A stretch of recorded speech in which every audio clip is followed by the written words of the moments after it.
نحمدہ و نصلی علی رسولہ الکریم۔ محترم ناظرین، السلام علیکم ورحمۃ اللہ وبرکاتہ۔ امیر سے ملاقات پروگرام ستمبر 2025 میں آپ کو خوش آمدید۔ امیر تنظیم اسلامی حسب معمول ہمارے ساتھ اسٹوڈیو میں موجود ہیں اور ان سے ہم کچھ حالات حاضرہ پہ بات کریں گے انشاءاللہ، اور پھر آپ کے سوالات کے جوابات بھی حاصل کریں گے۔ السلام علیکم ورحمۃ اللہ۔ وعلیکم السلام ورحمۃ اللہ وبرکاتہ۔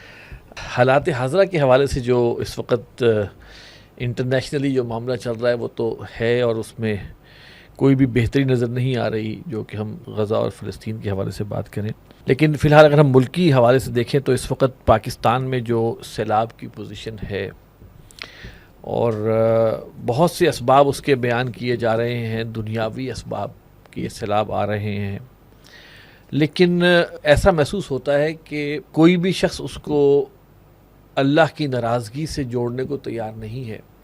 حالانکہ ہم یہ سمجھتے ہیں کہ یہ جو ہماری مس مینجمنٹ اور لیک آف پلاننگ ہے، بیسیکلی یہ بھی تو اللہ کے ایک حکم کی ہے نا، ان اللہ یأمرکم ان تؤدوا الامانات الی اہلھا، کہ اہل لوگوں کے حوالے کرو امانتیں، اور عہدہ بھی امانت ہے۔ تو جب نااہلوں کے حوالے ہوں گی تو مینجمنٹ کا کیا حال ہوگا، واٹر ریزروائرز کا، اور 100 چیزیں جو سامنے آتی ہیں۔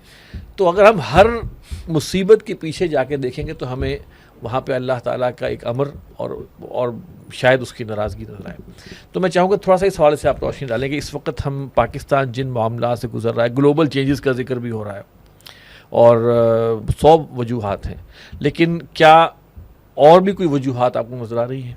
بسم اللہ الرحمن الرحیم، اللہم صلی وسلم علی نبینا محمد، رب اشرح لی صدری ویسر لی امری واحلل عقدۃ من لسانی یفقہوا قولی واجعل لی وزیرا من اہلی، آمین یا رب العالمین۔ عزیز صاحب، جزاک اللہ خیرا کثیرا۔ بڑا اہم نقطہ ہے جو آپ نے سوال کے طور پر رکھا، اور اس میں بھی جو ایک اہم پہلو جو عظیم اکثریت نظر انداز کر رہی ہے کہ اللہ کی طرف رجوع کا پہلو اور اپنے اعمال کا جائزہ لینا، کہیں یہ اللہ کی ناراضگی تو نہیں ہے، اس پہلو کی طرف بھی آپ نے توجہ دلائی۔ دیکھیے، سب سے پہلی بات، یہ دنیا ایک امتحان ہے، اور جو کچھ بیت رہا ہے وہ بہرحال ایک امتحان ہے ہم سب کے لیے۔ الذی خلق الموت والحیات لیبلوکم ایکم احسن عملا، قرآن کریم سورہ ملک کی دوسری آیت میں فرماتا ہے کہ زندگی اور موت کا سلسلہ نہیں، بلکہ موت اور حیات کا سلسلہ اللہ نے اس لیے قائم فرمایا کہ اللہ تمہارا امتحان لے۔ ایک اعتبار سے پہلی بات یہ سمجھنے کی ہے کہ یہ دنیا یہ ایک امتحان گاہ ہے، جو ہم پر بیت رہا وہ ایک امتحان ہے۔ اگلی بات، قرآن حکیم یہ بھی کہتا ہے کہ ما اصاب من مصیبت الا باذن اللہ، کوئی مصیبت بھی اللہ کے اذن کے بغیر نہیں آتی۔ ہمارے تقدیر پر بھی ایمان ہے، شر ہے خیر ہے، جو وارد ہو رہا ہے وہ ہے اللہ کے حکم سے۔ البتہ پھر قرآن حکیم یہ بھی بتاتا ہے کہ کئی مرتبہ مصائب تمہارے اپنے کرتوتوں کی وجہ سے آتے ہیں۔ سورہ شورى کی آیت نمبر 30 میں ہم پڑھتے ہیں وما اصابکم من مصیبت فبما کسبت ایدیکم ویعفو عن کثیر، یہ جو تم پر مصائب آتے اکثر یہ تمہارے اپنے اعمال کی وجہ سے آتے ہیں، بہت سی باتیں اللہ تعالیٰ معاف فرما دیتا ہے۔ اسی طرح سورہ روم کی آیت نمبر 41 میں ہم پڑھتے ہیں کہ ظہر الفساد فی البر والبحر بما کسبت ایدی الناس، کہ خشکی میں تری میں فساد مچ گیا لوگوں کے اپنے کرتوتوں کی وجہ سے۔ اچھا، آگے ایک اور حکمت ہے، لیذیقہم بعض الذی عملوا لعلہم یرجعون، اللہ تاکہ ان کے کچھ اعمال کا مزہ ان کو چکھائے تاکہ وہ لوٹے مراد اللہ کی طرف رجوع کریں۔ تو پہلی بات، زندگی ایک امتحان، بدلتے حالات امتحان، اور امتحان میں ہمارا رویہ کیا ہوتا ہے، اسی پر آخرت میں ہمارے اعمال پر فیصلے بھی ہونے اللہ کے حکم سے۔ البتہ جب یہ معاملات ہم پر پیش ہمارے سامنے آتے ہیں تو ہمیں اپنے اندر بھی جھانکنا چاہیے، جیسے کہ آپ نے اشارہ کیا سورہ نساء کی آیت نمبر 58 کا آپ نے حوالہ دیا کہ اللہ حکم دیتا ہے کہ ان تعدوا الامانات الی اہلھا، کہ امانت ان کے اہل لوگوں کے حوالے کرو۔ تو اس کو بھی ہمیں غور کرنا چاہیے۔ پھر جب اس طرح کی اجتماعی کیفیات قوموں پر طاری ہوتی ہیں تو ان کے اجتماعی اعمال کی وجہ سے بھی ہوا کرتی ہیں، تو ہمیں اپنے اجتماعی کردار اور اعمال کا بھی جائزہ لینے کی ضرورت ہے۔ پھر ہم قرآن کریم کا مطالعہ کرتے ہیں تو اللہ پچھلی اقوام کا بار بار ذکر کرتا ہے، زلزلے ویسے بھی آتے ہیں، بارشیں ویسے بھی ہوتی ہیں، زمین میں کہیں دراڑ پڑ جانا ویسے بھی ہوتا ہے، لیکن قرآن کریم بتا رہا ہے کہ نوح علیہ السلام کی قوم ہے، مشرک قوم تھی، اور ان پر آسمان سے بھی پانی برسائے گا، زمین سے بھی پانی ابل پڑا. یہ ظاہر کے اسباب ضرور ہوا کرتے ہیں، مگر قرآن کریم یہ میٹا فزیکل کازز کو بیان کر رہا ہے کہ ان کے کردار کے بگاڑ کی وجہ سے بھی ان پر یہ طوفان مسلط ہوا. ہم شعیب علیہ السلام کی قوم کا جائزہ لیتے ہیں، ناپ تول کی کمی کا معاملہ قرآن کریم ان کے جرائم کو بیان کرتا ہے. وہاں پر شعلے بھی برسائے گئے، وہاں پر صیحہ زوردار آواز کا عذاب مسلط کیا گیا، اور وہاں زلزلہ بھی ان پر مسلط کیا گیا. تو تاریخ کا جب مطالعہ کرتے ہیں، جو قرآن کریم ہمارے سامنے رکھتا ہے کہ کئی مرتبہ قوموں پر آنے والی یہ کیفیات ان کے برے اعمال کی وجہ سے بھی ہوا کرتی ہیں. اب تھوڑا سا بات کو اور بڑھا لیں، ہم اس کا انکار نہیں کریں گے کہ کلائمیٹ چینج کا بھی ایک امپیکٹ ہو سکتا ہے. میں تھوڑا سا آپ نے جو فرمایا نا کہ جو عذاب قوم شعیب پہ آئے، حضرت موسیٰ علیہ السلام ان کی بھی جو آل فرعون پہ جو عذاب آئے، آخر کیا وجہ ہوئی کہ وہ عذاب کو دیکھ کر وہ نہیں ٹس سے مس ہوئے؟ اچھا، میں کبھی کبھی سوچتا ہوں تو وہاں بھی کچھ نہ کچھ دانشور بیٹھے ہوں گے جو اس کی کوئی بتاتے ہوں گے اس وجہ سے یہ عذاب آیا ہوگا. اللہ کا کوئی تعلق نہیں، یہ تو ایسے معاملات ہوئے ہوں گے جس کی وجہ سے آیا. اور جیسا اب یعنی کہ ہمارے ہاں بھی یہ بتاتے ہیں کہ بھائی یہ اس وجہ سے ہوا کہ برف زیادہ پگھل گئی، گلیشیئر کا مسئلہ ہوا یا جو بھی ہوا. تو میں صرف یہ عرض کر رہا تھا کہ یہ جو ایلیمنٹ ہے کہ اللہ تعالیٰ کے عذاب کی طرف سے نظر ہٹ جائے اور قوم جو ہے بس وہ کاز اینڈ ایفیکٹ کے اندر جو ہے وہ لگی ہے، ظاہر بھی نگاہ تک ہی محدود رہیں اور حقیقت کی نگاہ سے وحی کی روشنی میں دیکھنے کو تیار نہ ہوں. اسی کی طرف بات کو اور ہم بڑھا لیتے ہیں. اچھا، جب یہ کیفیات طاری ہوتی ہیں تو ظاہر کے کچھ اسباب بھی ہوتے ہیں. پانی ہی برسا تھا نا نوح علیہ السلام کی قوم پر، مگر کیوں اس طرح پانی برسا؟ وہ اللہ بتاتا ان کے کرتوتوں کی وجہ سے برسا. بلکہ ہمارے استاد ڈاکٹر اسرار صاحب فرماتے تھے رحمۃ اللہ علیہ، اللہ نے دو آنکھیں دی نا، تو ایک ہے جو مادی سطح پر آنکھ دیکھنے والی، ایک دوسری جو روحانی سطح پر دیکھتی ہے یا وہ وحی الہی کی روشنی میں دیکھتی ہے. تو بات وجہ ہے کہ آج مجموعی طور پر اس پہلو کی طرف توجہ کا معاملہ نہ ہونے کے برابر، بلکہ جیسے کہا نا کہ اس کی کوئی محض عقلی توجیحات تک ہی نگاہ محدود رہ جاتی ہے. ہاں، یہ جو بھی ذکر آپ نے کیا، میں چاہتا ہوں اس کی طرف بھی اشارہ ہو جائے. یعنی پہاڑوں سے پانی کا ریلا نیچے آ رہا ہے اور پتہ ہے کہ یہ سیلابی ریلے کے گزرنے کی جگہیں ہیں، تو وہاں پر ہوٹل کس نے بنائے ہوتے ہیں؟ وہاں پر مکانات کس نے NOC کس نے دیا؟ NOC کس نے دی ہوتی ہے؟ ساری اس کے لیے لاجسٹک کس نے پرووائڈ، اس کی پرمیشن کس نے دی ہوتی؟ جی، یہ بڑی بڑی جو ریلوں کے مقامات ہیں، ان پر بڑی بڑی بستیاں اور اب تو کالونیاں اور پوری سوسائٹیز بنانے کی اجازت کس نے دی ہے؟ اسی طریقے پر ندی نالے، اگر میں بڑے شہروں کی، کراچی سے میرا تعلق ہے، رہائش وہاں پہ رہتا ہے، رہائش کا معاملہ رہتا ہے، نالوں کے اوپر پلازا بنے ہوئے ہیں، فلیٹس بنے ہوئے ہیں، اور ان کا سارا کچرا ڈم ہو کر اس برساتی نالے میں جا رہا ہے. تو جب برسات آئے گی تو پھر تو اربن فلڈ آنے کے نہیں آنا. یہ بھی ہمارے اپنے کرتوت ہیں نا. اور ان کرتوتوں پہ پھر وہ پہلو بیڈ گورننس کی آپ بات لے کر آ جائیں، پلاننگ کی بات آپ لے کر آ جائیں، یعنی نااہل لوگوں کے ہاتھ میں اختیارات کا آنا، اپنے چند ٹکوں کی خاطر اس طرح کی پرمیشن دینا، اپنے چند ٹکوں کی خاطر جو ہے وہ اس طرح کا رسک لینا اور لوگوں کو اس کے اندر مصیبت میں ڈالنا، ان چیزوں پر بھی کلام ہونا چاہیے. اور انہی کرتوتوں کی طرف یہ قرآن کریم اشارہ کر رہا ہے، انہی سے اللہ کے اسی حکم کی جو پامالی ہے اس کا نتیجہ یہ نکل رہا ہے کہ ہمارے ہاں جو کیوس ڈیولپ ہو جاتا ہے کہ جب بدعنوان لوگ بیٹھے ہوئے ہیں اوپر، وہ جب وہ بدعنوانی کر رہے ہیں تو وہ اپنے لیے نہیں کر رہے بلکہ پوری قوم کو عذاب میں ڈال رہے ہیں. میرے ذہن میں آپ نے جو بات فرمائی نا، یہ کہ یہ دنیا دارالامتحان ہے، ٹھیک ہے، لیکن کیا قوموں کا فیصلہ انفرادی طور پہ تو آخرت ہے؟ جیسے کہ اقبال نے بھی کہا نا، فطرت افراد سے اغماز تو کر لیتی ہے، نہیں کرتی کبھی ملت کے گناہوں کو معاف. تو یہ چیز جو ہم ایز اے قوم فیس کر رہے ہیں، میں سمجھتا ہوں یہ تو ہمارا وہی ہے کہ ہمارے اللہ کے احکامات کی جو نافرمانی ہے اجتماعی طور پہ، اس کا یہ وبال ہے. اچھا، آپ کی بات بڑی ہوتی ہے، بعض مرتبہ چوری اوپر سے سینہ زوری والی بات ہے نا. ایک پہلو یہ بھی آتا ہے، اچھا جناب پھر یہ بنیر میں اتنا بڑا مسئلہ ہو گیا، مثال کے طور پر وہاں تو بڑے نیک لوگ بھی ہوتے ہیں، یہ پلی ہے بعض لوگوں کا. 2005 کا زلزلہ، جی آزاد کشمیر تو بڑے نیک لوگ بھی ہیں جناب، کراچی میں زلزلے کیوں نہیں آتے؟ کراچی میں تباہی کیوں نہیں مچتی؟ اسلام آباد کے اندر اس طرح کا معاملہ کیوں نہیں ہو جاتا؟ یعنی یہ اللہ کے غضب کو دعوت دینے والی بات ہے. یہ الگ بحث ہے. کراچی میں جو ہائی رائز بلڈنگز ہیں، 15 20 منزلہ بلڈنگز، اگر ایک زلزلے کا جھٹکا ان کو ہلا دے، آپ سوچے بندے کہاں کھڑے ہوں گے؟ ایک بات. اور دوسری بات ہے، بڑے شہروں میں عذابوں کی دیگر کیفیات کوئی کم ہیں؟ یعنی آپ 9 to 5 تو کہنے کو ہوتا ہے آفس آورس، آپ نے 7 بجے نکلنا ہے 7:30 تو 9 بجے آپ اپنی اٹینڈنس مارک کر سکتے ہیں یا ہم مارک کر سکتے ہیں, یعنی جنرل بات کر لیں. اور 5 بجے آفس آف ہونے کا مطلب ہی نہیں کہ آپ 5:30 بجے اپنے گھر پہ پہنچے ہوئے ہوں گے. پوچھیے لوگوں سے کس قدر ایک عذاب کی کیفیت سے گزر کر کوئی اگر 7-8 بجے گھر پر پہنچ جائے تو بڑے وہ سکون میں ہوا کرتا ہے. ایک عذاب جو ہے نا پولوشن کا, جی وہ بنیر والوں کو نہیں پتا جو لاہور والے بھگتتے ہیں. ایگزیکٹلی, اور کراچی والے بھی انفیکٹ. جی اسی طریقے پر تو اس کا بھی ایک بڑا پہلو ہے جو سمجھنے کی ضرورت ہے کہ اجتماعی طور پر جب اللہ کے کسی فیصلے کا نفاذ ہوتا ہے تو یس اس میں ہر طرح کے لوگ جائیں گے. ان میں نیک لوگوں کی بھی شہادت, میں لفظ شہادت استعمال کر رہا ہوں, ان میں بد بھی جائیں گے, ان میں نیک لوگ بھی جائیں گے. پھر وحی کی تعلیم ہمیں کیا بتاتی ہے, اور رسول اللہ صلی اللہ علیہ وسلم ارشاد فرمایا قیامت کے دن ہر بندہ اپنی نیت پر اٹھایا جائے گا. وہ جو آپ نے اشارہ کیا نا بالآخر وکلہم آتی یوم القیامت فردا, سورہ مریم کی آیت نمبر 95, ہر ایک اپنی پرسنل کیپیسٹی میں اللہ تعالیٰ کے سامنے پیش ہوگا. تو آج ممکن ہے جب کوئی زلزلے کی کیفیت آ جائے, طوفانی بارشوں کی کیفیت آ جائے, برے لوگ بھی جائیں نیک لوگ بھی جائیں, لیکن کل وہ نیک لوگ اپنی نیتوں پر اٹھیں گے. پھر احادیث سے یہ بھی پتہ چلتا ہے اگر کسی ناگہانی آفت میں کوئی اللہ کا نیک بندہ جا رہا ہے تو جیسے حدیث میں آتا ہے کوئی بندہ جل کر مر گیا, ایک درجے کی شہادت ہے. کوئی خاتون ایک بچے کو جنم دیتے ہوئے انتقال کر گئی, ایک درجے کی شہادت ہے.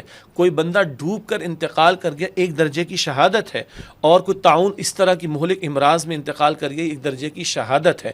گویا یہ سختی کا کسی نیک بندے پر بھی آ جانا ممکن ہے, کہیں وہ اس کے گناہوں کی معافی کا ذریعہ اور کہیں وہ اللہ کے ہاں اجر و ثواب کے بڑھنے کا باعث بھی بنے گی. لیکن اصول کیا ہے, دنیا میں یہ فیصلے قوموں کے اجتماعی اعمال کی بنیاد پر ہوتے ہیں. ایک دو باتیں اور ایڈ کر لیں.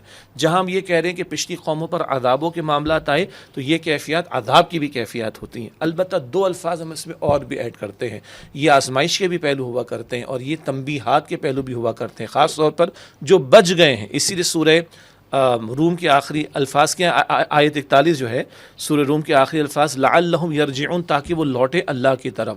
بڑا خوبصورت ایک اچھے میسیجز بھی کبھی آتے ہیں, اللہ نے اتنا پانی تو برسا دیا, ہمارے آنسو نہیں بہہ رہے, کیا ہمارے دل سخت تو نہیں ہو گئے؟ ان کیفیات کو دیکھ کر کیا دلوں میں کوئی نرمی پیدا ہو رہی, کوئی اللہ کی طرف رجوع کا معاملہ پیدا ہو رہا ہے؟ اگر نہیں تو یہ ایک ایسی آزمائش ہے جس میں ناکام ہو رہا ہوں, یہ ایک ایسی تنبیہ ہے کہ جس سے میرے دل میں نرمی پیدا نہیں ہوئی. تو اللہ معاف کرے کہ پھر یہ کل میرے لیے عذاب کا باعث نہ بن جائے. تو یہ عذاب کی کیفیات, یہ آزمائش کے پہلو, یہ تنبیہات کے معاملات ہیں اور رجوع الی اللہ کی شدید ضرورت ہے. لیکن اکثر و بیشتر وہ ایک آنکھ کھلی ہوئی مادہ پرستی والی سوچ والی اور دوسری آنکھ جو وحی کی تعلیم کی روشنی میں دکھانا چاہتی ہے ہمیں, وہ شاید آنکھ ہماری بند ہے. جس میں ایک چھوٹا سا ذہن بھی آ رہا تھا کہ دیکھیے ٹورنیڈوز ابھی پاکستان میں نہیں آتے, جی. امریکہ میں آتے ہیں اور وہ کیا تباہی میں جاتے ہیں. اور پھر جو وہاں کے جو ساحلی علاقوں پہ جو طوفان آتے ہیں, سمندری طوفان, اور بہت بڑے بڑے جو آئے ہیں, وہاں پر کیجولیٹیز کا معاملہ منیمم ہوتا ہے. وہاں پہ بھی آزمائش آتی ہے, لیکن وہاں کے لوگ کچھ کسی حد تک اپنی کمیونٹی کے ساتھ دیانت دار ہیں, کچھ چیزیں وہاں پر ہیں, تو اس کی وجہ سے وہ چیزیں لوگوں کی سفرنگ کم ہوتی ہے لائف سے. یعنی کہ ہم اگر مغرب کو دیکھیں نا کہ وہاں ہم کہتے ہیں بڑا گناہ ہو رہا ہے سارا کچھ, بھائی ان میں کم از کم وہ اپنوں کے ساتھ تو دیانت دار ہیں نا. مجھے ایک حدیث کا ایک پہلو بڑا قیمتی یاد آتا ہے. اللہ کے رسول علیہ السلام کی تعلیم ایک تم میں سے جب رات کو کوئی سوئے تو اگر اس نے چراغ جلا رکھا ہے نا تو اس کو بند کر کے سوئے, ورنہ اگر کوئی نقصان پہنچے تو اپنے آپ کو ملامت کرے. یہ بڑی بہت سادہ بات ہے لیکن بڑی قیمتی بات. آج کل تو لائٹ سے آف کر دیتے ہیں, زیرو بلب لگا لیتے ہیں, لیکن اگر کسی نے چراغ جلا رکھا ہے تو رات کو سوتے ہوئے بجھا دے, ورنہ اگر اس کی آگ سے اس کو نقصان پہنچے تو وہ اپنے آپ کو ہی ملامت کرے. یعنی اب یہاں ہی نہیں چلے گا بھی اللہ کی مرضی, جی میں کسی کو قتل کر دوں آگے سے ہوں کہ اللہ کی مرضی, یہ بات تو صحیح نہیں ہے نا. میں زہر کا پیالہ وہ پیوں جو اللہ کی مرضی, تو میں کدھر ہوں, پھر میں اپنے آپ کو ملامت کروں. تو یہاں وہی نقطہ آ رہا ہے گورننس کے اعتبار سے, جی پلاننگ کے اعتبار سے. پتہ ہے بھائی, جیسے بڑی پرانی کہاوتیں ہیں, جہاں پتھر پڑے اتنے بڑے بڑے, لا محالہ یہ اس بات کی علامت ہے کہ یہاں سے پانی نے گزرنا ہے. تو بھائی پتھروں کو ہٹاؤ بھی نہیں اور وہاں پر اپنے آپ کو بساؤ بھی نہیں. یہ تو برسوں کی صدیوں کی کہاوت موجود ہے. تو اتنی سی کامن سینس کس کو نہیں. اچھا اب آج بات ہم کریں جناب ہمیں ڈیم بنانے چاہیے, آج ہم بات کریں جناب ہم فلاں کے خلاف جو ایکشن لیں گے. مطلب یہ ضابطے کے اعلانات تو نہیں ہیں نا, یہ صرف کارروائیاں ہیں میڈیا پریزنس کو شو کرنے کے اعتبار سے. لیکن کیا ہم ڈیمز بنانے کے بارے میں سنجیدہ ہیں؟ کتنی بڑی بڑی فگرز ہیں, کتنا ملینز آف ڈالرز کا پانی یہ ضائع ہوا ہے. آج قومیں پانی خریدتی ہیں نا، یہ کتنا ملینز اور ڈالرز کا شاید اس سے بھی بڑی فکر ہوگی، پانی ضائع ہوا تو ڈیمز ہم نہ بنائیں، اس کو ہم سیاست کی نظر کر ان دیں. کو بھی روکنے والے ہمارے بڑے ہیں جی سیاست دان. کالا باغ ڈیم کو روکنے والے کون ہیں؟ جی جی یہی بڑے جن کے وہ ہے، اور وہ پتہ نہیں انڈیا سے فنڈ لیتے ہیں کیا لیتے ہیں اپنے، ان کی خاطر پوری قوم جو ہے وہ سفر کرتی ہے، ورنہ ڈیم بنے ہوتے تو یہ چیزیں. اور پھر یہ گزرگاہوں پر یہ ساری اجازتیں کون دے رہا ہے؟ یہ تو ہمارے اپنے ہاتھوں کی کمائی ہے نا، ہمارا اپنا کیا دھرا ہے جو ہمارے سامنے آ رہا ہے. وہ جیسے ہم کہتے ہیں نا جی یہ یہودیوں کی سازش ہے، یہ یہودیوں کی سازش ہے. او بھائی میں نماز ادا نہیں کر رہا، یہ یہودیوں کی سازش ہے. میں ماں باپ کے ساتھ چلا کر بات کر رہا ہوں، یہودیوں کی سازش ہے. میں بےایمانی کر رہا ہوں، یہودیوں کی سازش ہے. تو ہم کچھ نہیں ہے، اس کا مطلب ہے. تو یہ درو بینی کی بھی بھارت ضرورت ہے. اور سب سے بڑھ کر جو آپ نے توجہ دلائی وہی بات ہے جو ہم نے خطابات جمعہ میں بھی رکھی کہ اس کو عذاب، یہ تنبیہ، یہ آزمائش، اس کو سمجھتے ہوئے اللہ کی طرف رجوع کرنا بھی ضروری ہے. اپنی گورننس کو درست کرنا بھی ضروری، اپنے کیفیات کو، اپنی جو ہے وہ دھوکہ دہی کے معاملات کو اور دنیا پرستی کے معاملات کو درست کرنے کی بھی ضرورت ہے. مگر اللہ کی طرف رجوع کرنے کا معاملہ، اس پہ توجہ ہماری نہیں ہو رہی، اور میڈیا پہ بھی نہیں دلائی جا رہی. نہیں دلائی جا رہی. بھائی یہ سیلاب کی یہ صورتحال ہے، اس حوالے سے میں چاہوں گا کہ تھوڑا سا آپ بتائیں کہ ہم لوگ اہل پاکستان جو ہے وہ اس میں کیا کچھ کر سکتے ہیں اس حوالے سے. دیکھیے 2-3 باتیں تو ہماری گفتگو میں اب تک آ گئیں کہ اس کو ہمیں وحی کی تعلیم کی روشنی میں دیکھنے کی ضرورت، اور اپنی غلطیوں کی اصلاح کی ضرورت، گورننس کو بہتر کرنا، یہ سارے پہلو تو ہیں کہ مزید برآں. اس وقت ایک آزمائش تو ہے نا، کتنے لوگ اپنے گھروں سے بے گھر ہیں. ہم تو شاید جو بڑے شہروں میں شاید اس کا اندازہ بھی نہ ہو، کتنے دشوار گزار علاقوں کے اندر وہ ہیں. تو بہرحال ایک مسلمان ہونے کے ناطے، اور ایک اگر غیر مسلم بھی ہے تو انسان ہونے کے ناطے ہمارا فرض تو بنتا ہے کہ جو ان کی ہم مدد کر سکتے ہیں وہ ہم مدد کریں. اور الحمدللہ ہماری قوم مردہ نہیں ہے، بڑے اچھے اچھے نظارے بھی کبھی ہمیں دیکھنے کو ملتے ہیں. تو ہم میں سے ہر شخص کو چاہیے کہ وہ اپنے تئیں اللہ سے دعا بھی کرے ان بھائیوں کی اور بہنوں کی آسانی کے لیے. اور خاص طور پر جو مالی تعاون کا معاملہ، بلکہ ابھی آپ دیکھیں پڑوسی ملک افغانستان میں بھی زلزلے کا معاملہ، اس قدر یہ مستقل سلسلے بڑھ رہے ہیں. یہ اپنی جگہ ایک موضوع ہے، زلزلوں کا بڑھنا اور طوفانی بارشوں کا بڑھنا. بہرحال تو میں توجہ دلانا چاہ رہا تھا کہ اس حوالے سے جو بھی مالی تعاون ہو سکتا ہے وہ ہمیں کرنا چاہیے. ہم نے اپنے تنظیم اسلامی کے پلیٹ فارم سے، تنظیم اسلامی کا اپنا ایک نظم ہے، ہم اس معروف معنی میں تو باہر نکل کے اس طرح کام نہیں کرتے، لیکن جو اللہ نے توفیق ہمیں عطا فرمائی، ہم اپنے نظم کے ذریعے متعلقہ علاقوں میں تعاون کی کوشش کرتے ہیں. نظم سے مراد نیٹ ورک، تنظیم اسلامی کے نیٹ ورک. باقی ہم عمومی طور پر یہ اعلان کرتے ہیں کہ جو لوگ جہاں آباد ہیں اپنے مقامی سطح پر دیکھیں، جن کو جن تناظیم یا اداروں پر اعتماد ہے ان کے ذریعے سے، یہ مسلمان ہونے کے ناطے ہمارا فرض بنتا ہے کہ اپنے ان بھائیوں اور بہنوں کی مشکل وقت میں ہم مدد کرنے کی کوشش کریں. یہاں پہ ایک نکتہ کہ اگر ہم دیکھیں، نظر ڈالیں نا، تو اس وقت بھی اہل دین سب سے زیادہ متحرک ہے جی خدمت خلق میں. بجا آپ نے فرمایا، میں نے خطاب جمعہ میں بھی ذکر اس بات کا کیا تھا کہ ہمیں دینی مدارس کے طلباء بھی نظر آتے ہیں، ان کے اساتذہ بھی نظر آتے ہیں. جماعت اسلامی کی خدمت ہے، فرنٹ پہ ماشاءاللہ کام کر رہے ہیں، اور بھی کچھ دینی طبقات نظر آ رہے ہیں. تو غور کرنا چاہیے ہماری قوم کو. موم بتی مافیا نظر نہیں آ رہا، موم بتی مافیا نظر نہیں آ رہا، سیکولر لابی ہمیں نظر نہیں آ رہی، دین والوں کا مذاق اڑانے والے ہمیں دکھائی نہیں دے رہے. اور آپ نے وہ بھی فوٹیجز دیکھے ہوں گے یا کلپس دیکھے ہوں گے، جب جن گھروں میں پانی آ گیا اور ان گھروں سے سامان نکالا گیا تو مدرسے کے بچوں کے ہاتھوں میں زیور موجود تھے، زیور، اور وہ زیور ان خواتین حضرات کو پہنچائے گئے جن کے وہ گھر تھے. لیکن میں خاص اس پہ کوئی ان کو میڈل تو نہیں ملے گا، وہ تو اجر اللہ تعالیٰ کے موجود ہے.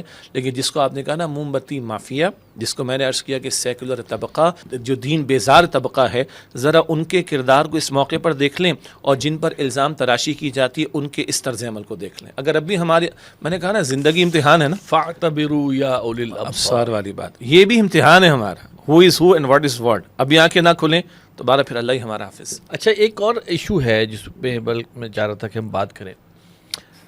بانی محترم ڈاکٹر سار احمد رحمۃ اللہ علیہ کا کو الحمدللہ ہم یہ سمجھتے ہیں کہ بہت بڑی تعداد اردو دان طبقہ، چاہے وہ اس مسلمان ہے یا وہ غیر مسلم ہے، جی، وہ ڈاکٹر صاحب کو سنتے ہیں. ان کے کلپس الحمدللہ ہم نے بے تحاشا بنائے ہیں، عام کیے ہیں، اور وہ الحمدللہ دنیا استفادہ کر رہی ہے. ہم نے ایک کام یہ کیا تھا کہ ہم نے بانی محترم کی جتنا بھی کنٹینٹ ہم نے ڈالا سوشل میڈیا پہ، ہم نے اس کو کبھی مونیٹائز نہیں کیا، اس سے پیسے نہیں کمائے.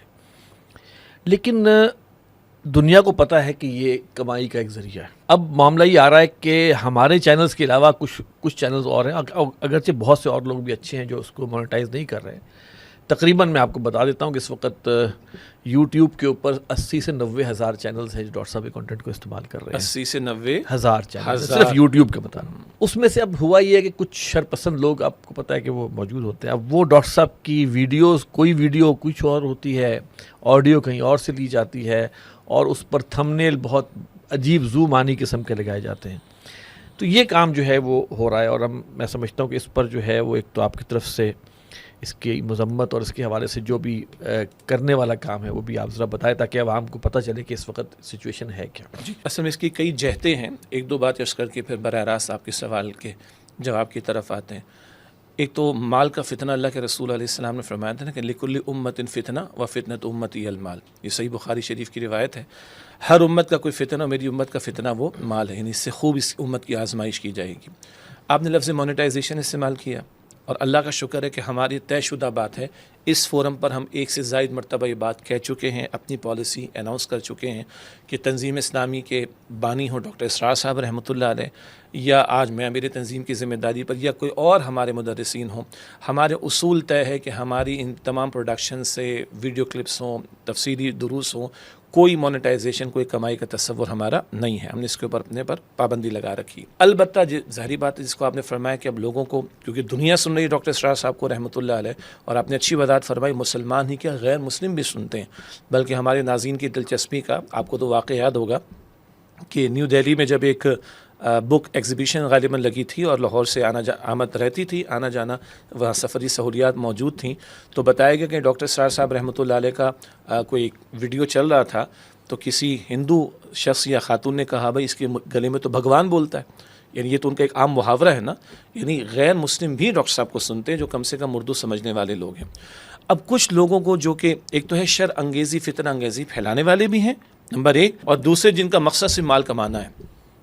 یہ جو مال کمانے والے طبقہ ہے اس وقت ہمارا روئے سخن ان کی طرف ہے خاص طور پر. اور پھر شرانگیزی پھیلانے والے بھی کہ کٹ اینڈ پیسٹ کرنا، کہیں سے ویڈیو کا ایک حصہ کہیں سے دوسرا حصہ اٹھانا، پکچر سامنے کچھ اور لگانا، اور تھم نیل انتہائی واہیات قسم کا بھی اور بیہودہ قسم کا بھی. اچھا، ہمارے ناظرین یہ بھی نوٹ کر لیں کہ یہ معاملہ اب ڈاکٹر اسرار صاحب رحمۃ اللہ علیہ تک محدود نہیں ہے، بلکہ اور بھی ہمارے اس دور کے علماء، بعض مدرسات اور دیگر مدرسین، ان کے ساتھ بھی سلسلہ، یہ بہت بڑا فتنہ ہے، فتنہ شیطانی قسم کا معاملہ. تو یہ شر بڑھتا چلا جا رہا ہے. بہرحال اب coming back to the topic, تو ہم نے اس کیا کیا، پہلی بات تو ہمارا تو یہ طے شدہ ہے کہ ہمارا کوئی مونیٹائزیشن کا اصول ہی نہیں، یعنی کہ ہم نہ مونیٹائزیشن خود کریں گے، نہ ڈاکٹر صاحب کے کنٹینٹ کے اوپر کسی کی مونیٹائزیشن الاؤ کریں گے. ہم نے جو لوگ کرتے تھے ہم نے ان کو روکا بھی ہے، جو نہیں رکے ہم نے ان کو اسٹرائک کی. ہمارے پاس اس کا رائٹ تھا، بالکل ہم نے اسٹرائک کیا اس کو. باقی جو لوگ ڈاکٹر اسرار صاحب رحمۃ اللہ علیہ کے کانٹینٹ کو استعمال کرنا چاہتے ہیں چینج کیے بغیر اور کمائی کیے بغیر، تو ٹھیک ہے، بہت سے لوگ استعمال کرتے ہیں، کبھی ہمیں مسئلہ نہیں ہوا. لیکن شر انگیزی، فتنہ انگیزی پھیلانے والے، اس کے ذریعے کمائی کرنے والے، یعنی اس کانٹینٹ کو پروموٹ کر کے یا استعمال کر کے، اور پھر اس کے اندر جو تقاضے اس وقت کے شر انگیزی کے آگے اس کے اوپر وہ لگے ہوئے ہیں، جیسے آپ نے فرمایا کہ ان کو ہم نے اسٹرائک بھی کیا ہے. اب میں اس سے اگلی بات کہہ رہا ہوں، ہماری ویب سائٹ پہ اگر ہمارے ناظرین جائیں گے tanzim.org پر، تو ایک ڈسکلیمر ہم نے کچھ عرصے پہلے وہاں پہ پیش کیا تھا، اس سے کہ اب ہر طرف سے باتیں آتی، ڈاکٹر صاحب نے یہ کیا کہہ دیا جی، یہ تھمبنیل آ گیا، یہ امیج آ گیا، وہ امیج آ گیا. تو ہم نے کہا بھائی ابھی شرانگیزی اس قدر بڑھ گئی ہے کہ اس کے حوالے سے ہم نے چند اصولی باتیں بیان کی، اور ہم نے کہا یہ ہمارے آفیشیل پلیٹ فارمز ہیں، اگر آپ کو ڈاکٹر اسرار صاحب رحمۃ اللہ علیہ کا کانٹینٹ چاہیے استعمال کرنے تو آپ یہاں سے حاصل کیجیے. اس کے برعکس کئی شرانگیزی والا نقطہ آپ کے سامنے آتا ہے تو آپ ہمیں اطلاع کیجیے. یہ تو ہمارا ڈسکلیمر آلریڈی پہلے سے موجود تھا.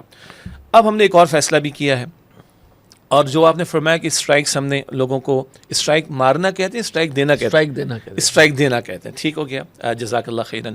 اب ہم اگلے اسٹیپ کی بات کر رہے ہیں، اور وہ اگلا اسٹیپ ہے قانونی طور پر کوئی لائے عمل طے کرنا یا کوئی قانونی کارروائی کرنا. کیا مطلب؟ سوشل میڈیا ہے نا، تو کچھ ریگولیشن کی بات بھی ہوتی ہے، ریگولیٹری اتھارٹی بھی، پی ٹی ہمارے یہاں موجود ہے، پاکستان ٹیلی کمیونیکیشن اتھارٹی.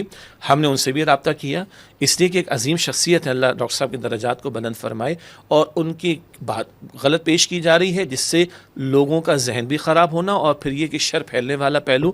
تو ہم نے پی ٹی اے سے بھی رابطہ کیا، انہوں نے قانونی طریقہ ہمیں بتایا، وہ ہم نے اختیار کیا. اسی طرح آپ کو پتہ ہے کہ ہمارے ریاستی ادارے وہ اس میں سائبر ونگ ہوا کرتا ہے. FIA کا سائبر کرائم ونگ ہے. سائبر بالکل صحیح. اور یہ سائبر کرائم جو ہوا کرتے ہیں اس میں یہ فال کرتا ہے. تو ہم نے پھر FIA سے بھی رابطہ کیا ہے اور ان کے ضابطے کے مطابق ہم نے وہاں بھی ایک دو لوگوں پیکا کے قانون کے تحت بھی یہ لوگ جو ہے وہ پیکا کو تھوڑا سا اگر یعنی یہ بھی اصل میں وہی ہے کہ جو سوشل میڈیا پر جو کنٹینٹ کا غیر محتاط استعمال ہے اس کے لیے ریگولیشنز جو بنی ہیں، قانون بنا ہے پیکا کے تحت، تو وہ بھی ایک قانون ہے جس کے تحت اب ہم نے باقاعدہ جیسے آپ فرما رہے ہیں کہ ہم نے کارروائی کا آغاز کر دیا اور ان چینلز کو ہم نے اب ان کی لسٹ جو ہے وہ فراہم کر دی ہے. تو انشاءاللہ تعالیٰ ان تک ہمارے حکومتی ادارے پہنچیں گے اور پھر ان کو ان کی زبان میں سمجھائیں گے. صحیح. اور حاصل کلام یہ کہ اب ڈسکلیمر اور اسٹرائک دینے سے آگے بڑھ کر ریاستی ادارے جو ان معاملات سے منسلک ہیں یا ان کو چیک کرتے ہیں ان تک بھی ہم نے رسائی حاصل کی ہے اور قانونی راستہ ہم نے اختیار کیا تاکہ اتنا عظیم جو اثاثہ ہے اور اتنا عظیم جو کام اللہ تعالیٰ نے ڈاکٹر صاحب سے خدمت لی ہے اس میں کوئی شر انگیزی کرنے والے، فتنہ انگیزی کرنے والے وہ کامیاب نہ ہوں اور کوئی میسیج جانا چاہیے. اور ہم ڈاکٹر اسرار صاحب کے تو ہم شاگرد ہیں، ان کی روحانی اولاد ہیں، لیکن اور لوگ بھی جو دین کی خدمت کر رہے ہیں، میں سمجھتا ہوں کہ اس نقطے سے یہ میسیج ادھر بھی جانا چاہیے شر انگیزی پھیلانے والوں کو. اور ریاستی اداروں کی ذمہ داری بنتی ہے کہ اس طرح کی شر انگیزی کو، فتنہ انگیزی کو وہ روکنے کی کوشش کرے. تو اللہ کرے کہ ریاستی ادارے اپنی ذمہ داری پوری کریں اور ہمارے اس جواب سے میں سمجھتا ہوں کہ لوگوں تک یہ میسیج بھی چلا جانا چاہیے. جزاک اللہ خیر. ایک اور ایشو ہے، اس کے بعد پھر ہم سوالات پر آئیں گے اگرچہ ٹائم زیادہ ہو گیا. میں یہ چاہ رہا ہوں کہ ایک بہت بڑی خیر ہوئی پچھلے کچھ سالوں میں، اور ڈاکٹر صاحب کی بھی بہت بڑی خواہش تھی کہ تعلیم و تعلم قرآن کا معاملہ جو ہے وہ عام ہونا چاہیے. اور شیخ الہند کا بھی جو ڈائگنوسس تھا، جو انہوں نے فرمایا کہ جیل کی قید کی تنہائیوں میں نے امت کے اسباب، امت کے زوال کے اسباب مجھے جو سرچ کیے تو مجھے دو وجوہات نظر آئیں، ایک قرآن سے دوری اور دوسرا آپس کے اختلافات. تو میں اس کو سمجھ رہا ہوں کہ ایک بہت بڑا ایک خیر کا کام ہوا پچھلے کچھ سالوں میں کہ ایک متفقہ ترجمہ قرآن جو سامنے آیا، اور اس کے اندر اور یہ بھی ایک انہونی بات تھی کہ تمام مسالک کے جید علماء کا اس پر جسے کہیں اتفاق تھا اور وہ چیز جو ہے وہ ہوئی. میں یہ پوچھنا چاہوں گا کہ اس کی ابھی تک اس کے جسے کہیں کہ اس کے کیا پھل، فروٹس کیا سامنے آئے ہیں، اس سے ابھی تک کیا صورت ہے؟ ظاہر بات اس میں آپ بھی منسلک رہے اور العلم فاؤنڈیشن کے تحت جو ہے وہ کام ہوا ہے، تو کیا اس کے برکات ابھی سامنے آئی ہیں؟ تھوڑا تفصیل ہوگی اس میں انشاءاللہ تعالی. یہ جو سوال آپ کا متفقہ ترجمہ قرآن کے تعلق سے ہے، مجھے یاد آ رہا ہے کہ کچھ عرصے پہلے بھی ہم نے ایک دو پروگرامس میں اس کے حوالے سے کچھ عمومی بات بھی کی ہے. مختصراً یہ کہ دی علم فاؤنڈیشن یہ ایک کراچی کا ادارہ ہے اور سن 2009 میں قائم ہوا، اور کراچی کے مخیر حضرات، اور الحمدللہ پورے پاکستان میں اس بات کا اعتراف ہے کہ کراچی سے اللہ تعالیٰ نے بڑے کام لیے اور مخیر حضرات کے دل میں اللہ نے بڑا درد رکھا ہے. تو چند مخیر حضرات نے یہ 2009 میں ادارہ قائم کیا تھا، اور اس کے تحت 2010 سے یہ کام شروع ہوا کہ ہم تعلیمی اداروں میں قرآن حکیم کا سادہ ترجمہ اور مختصر سی تشریح پڑھانے کی کوشش کریں. اور الحمدللہ میں وہاں پہ 2009 سے منسلک بھی ہوں. الحمدللہ پروگرامز ڈائریکٹر کی ذمہ داری وہاں پر میری موجود ہے. تو یہ سلسلہ شروع ہوا سن 2010 میں، اور 2010 میں جب ہم نے پہلی کتاب شائع کی تو پہلے سال ہمیں 2700 اسٹوڈنٹس ملے اور 2700 بس. اچھا. اور 22 اسکول تھے کراچی کے اندر. سلسلہ کچھ بڑھا، کچھ بہتری آئی، اور اس وقت بھی کچھ علماء کو ہم نے مشاورت میں شامل کیا تھا. ہماری کوشش تھی، اور جو ایک پیچھے تربیت ڈاکٹر اسرار صاحب رحمۃ اللہ علیہ سے چلے آ رہی ہے کہ ہم اختلافی باتوں کو نظر انداز کر کے اور اس سے بچتے ہوئے مشترکات اور متفقہ بات کی طرف آئیں، وہ بھی بیک آف مائنڈ میں بات تھی. لیکن چند علماء کو ہم نے شروع سے رابطے میں رکھا. ہوتے ہوتے 2017 آ گیا، اور اس وقت تک کوئی تقریباً کم و بیش 2-2.5 لاکھ اسٹوڈنٹس تک یہ بات چلی گئی تھی. لیکن ابھی حکومتی سطح پر کہیں بھی اس پر کوئی بات نہیں ہوئی تھی، اور یہ انفرادی طور پر یہ بڑی بات ہے، کیونکہ جب تو گورنمنٹ کا کوئی ایگزام ہونا ہو بورڈ کا تب ماں باپ سیریس ہوتے نا. اس وقت تک علماء سنی علماء جس کو ہم کہیں اہل سنت کے علماء ہی اس میں تھے. جی ایگزیکٹلی. اور اہل سنت سے ہماری مراد ہے کہ دیوبندی حضرات، بریلوی حضرات، اہل الحدیث حضرات، ان کی مشاورت یا لوگوں سے روابط ہمارے رہے. 2017 میں اس وقت وفاقی وزیر تعلیم تھے بلیغ الرحمان صاحب، اور جو پھر گورنر پنجاب بھی رہے. تو ان تک یہ ہماری کتابیں پہنچیں تو ان کو بڑی پسند آئیں. تو انہوں نے اولاً تو اپنا علاقہ ان کا بہاولپور کا ہے، تو اس وقت وزیر اعلیٰ تھے شہباز شریف صاحب اس زمانے میں، تو ان سے اجازت لے کر انہوں نے بہاولپور کے گورنمنٹ اسکولز میں شروع کرانے کا ارادہ کیا. اس پر کچھ حضرات کی طرف سے تھوڑا سا ایک اعتراض کا پہلو آیا کہ اس میں مسائل ہیں کچھ کانٹینٹ کے اندر، اس سے اللہ نے خیر برآمد کر دی. جن لوگوں نے اعتراض کیا بعد میں وہ بھی ماشاءاللہ اس کام کا حصہ بن گئے. تو بلیغ الرحمان صاحب نے اچھا کام یہ کیا کہ 5 بڑے وفاق جو ہیں یعنی مدارس کے بورڈز، ان کو ریکویسٹ کی کہ بھائی آپ حضرات مل کر بیٹھیں اور اس کام کا ریویو کر لیں تاکہ سب کا یہ متفقہ ہو جائے. 2017 مئی میں بلیغ الرحمان صاحب نے کمیٹی بنا دی، یہ ریویو بھی شروع ہوا. اسی دوران بڑی اہم بات ہے کہ نیشنل اسمبلی میں ایک بل پاس ہو گیا، جی پاکستان کی نیشنل اسمبلی کے اندر، کہ ہم نے بچوں کو قرآن پڑھانا ہے، گریڈ 1 سے گریڈ 5 تک ناظرہ قرآن اور گریڈ 6 سے گریڈ 12 تک ترجمہ قرآن. تو ناظرہ قرآن تو ایشو نہیں ہے، سب کا اتفاق ہے قرآن کریم کے متن پر، ترجمہ کس کا لے کر آئیں گے. ایک آفیشیل گیزٹ جاری ہوا، اس آفیشیل گیزٹ کے الفاظ یہ ہیں کہ اتحاد تنظیمات مدارس کا متفقہ ترجمہ پڑھایا جائے گا. اتحاد تنظیمات مدارس میں 5 وفاق ہیں، دیوبندی، بریلوی، اہل الحدیث، جماعت اسلامی اور اہل تشیع. 5 وفاقوں کا ایک سپریم کونسل بن جاتی ہے. ان کا نام لکھا آفیشیل گیزٹ میں کہ ان کا متفقہ ترجمہ پڑھایا جائے گا. اچھا کس کلاس میں کتنا پڑھایا جائے گا؟ دی علم فاؤنڈیشن نے 2010 میں ایک ترتیب بنا لی تھی 7 حصوں کی، وہی آفیشیل گیزٹ میں لکھا ہوا، اس لیے کہ اس سے پہلے ایسا کام کبھی ہوا ہی نہیں تھا. آفیشیل گیزٹ آ گیا، نیشنل اسمبلی کے اندر بل پاس ہو گیا. علماء کی کمیٹی بن گئی 2017 میں، اور جنوری 2020 تک، 2017 مئی سے جنوری 2020 یہ 5 وفاقوں کے علماء اس کمیٹی کا حصہ رہے. 20 کے قریب اجلاس اسلام آباد میں ہوئے اور میں علم فاؤنڈیشن کی طرف سے اس کا حصہ رہا. جو یہ 5 وفاق کے جو تھے وہ نمائندگان اور آپ لوگ، حکومت کا کتنا پریشر تھا آپ لوگوں کے اوپر کہ بھائی یہ کرو اور بائی حک اور بائی کک کرو؟ کوئی ایسی بات تھی؟ سوال ہی پیدا نہیں ہوتا، کیونکہ میں خود اجلاسوں میں شریک رہا اور سوشل میڈیا پر جو اس کمیٹی کے بریلی مکتب فکر سے عالم تھے، علامہ ارشد سعید کاظمی صاحب، ملتان سے ان کا تعلق ہے، ان کا 20 منٹ کا ویڈیو موجود ہے اور انہوں نے خود وضاحت کی ہے. میں ان کے الفاظ آپ کو سنائے دیتا ہوں کہ بلیغ الرحمان صاحب تو 2 مرتبہ آئے 20-25 منٹ کے لیے خیر سگالی کے طور پر، اور وفاقی وزارت تعلیم سے ان کے اکیڈیمک کوآرڈینیٹر تھے ڈاکٹر داؤد شاہ صاحب، جو کہ پی ایچ ڈی ایجوکیشن میں ہیں، اور وہ کوآرڈینیٹر کی ذمہ داری وفاقی وزارت تعلیم کے تحت کرتے تھے.